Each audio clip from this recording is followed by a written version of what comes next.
नमस्कार शेतकरी बंधूंनो, मी राहुल बोरसे, अक्षय सीड्स. आज आपण आलो आहे जयपूर, जायखेडा तालुका सटाणा, जिल्हा नाशिक. या ठिकाणी अक्षय सीड्सची मिरची 457 प्लॉट पाहण्यासाठी. तर आज इथं आपण काही खामखेडा भागातील शेतकरी आलेले आहेत, तसेच इथं जयपूरचे बी शेतकरी आहेत. तर आपण त्यांना विचारू, त्यांना ही व्हरायटी कशी वाटली. दादा नमस्कार. नमस्कार. तुम्ही कुठून आलात? खामखेडा. दादा थोडं माहिती म्हणजे कशी वाटली तुम्हाला मिरची? मिरची आपली अक्षय सीड्स ची 457 आव्हान आम्हाला आमच्या एकंदरीत अनुभवापेक्षा अतिशय चांगला वाटला. आम्ही येताना रस्त्याने जो विचार केला होता, जी आम्हाला अपेक्षा होती, त्या अपेक्षापेक्षाही आम्हाला प्लॉट अतिशय चांगला आणि व्यवस्थित. म्हणजे तुमचं नाव वगैरे सांगा.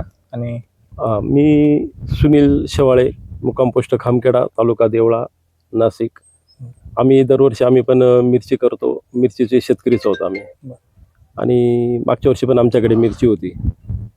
पण ह्या दिवसात आणि पावसाळ्यात असा प्लॉट आम्ही पहिल्या वेळा म्हणजे बघतो आहोत की अतिशय असा सुरेख आणि छान प्लॉट आहे.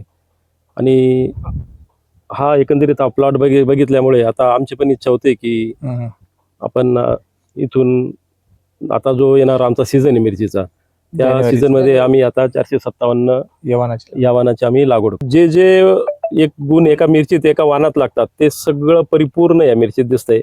मिरचीची लांबी आहे, मिरचीला वजन आहे, चकाकी आहे, मिरचीची शायनिंग म्हणजे चकाकी पण अतिशय व्यवस्थित आहे, आणि मिरची अतिशय सरळ आहे अशी. आणि त्याच्यामुळे हे वाण मार्केटमध्ये पण अतिशय चांगल्या प्रकारे, आता पण त्यांना आम्ही विचारलं तर अतिशय चांगले रेट आहेत, आणि सीझनमध्ये याला अतिशय चांगले रेट राहतील असं एकंदरीत.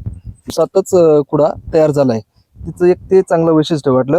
मिरचीमध्ये कलर चांगले आहे, साईज चांगली आहे, आणि सर्वात महत्वाचं रोगप्रतिकार क्षमता. म्हणजे जे नियोजन पाहिलं ना त्यांनी तर केलंच आहे चांगलं, पण त्याच्यापेक्षा चांगलं केल्यानंतर सुद्धा दुसरी व्हरायटी इथं मुश्किल होतं येणं.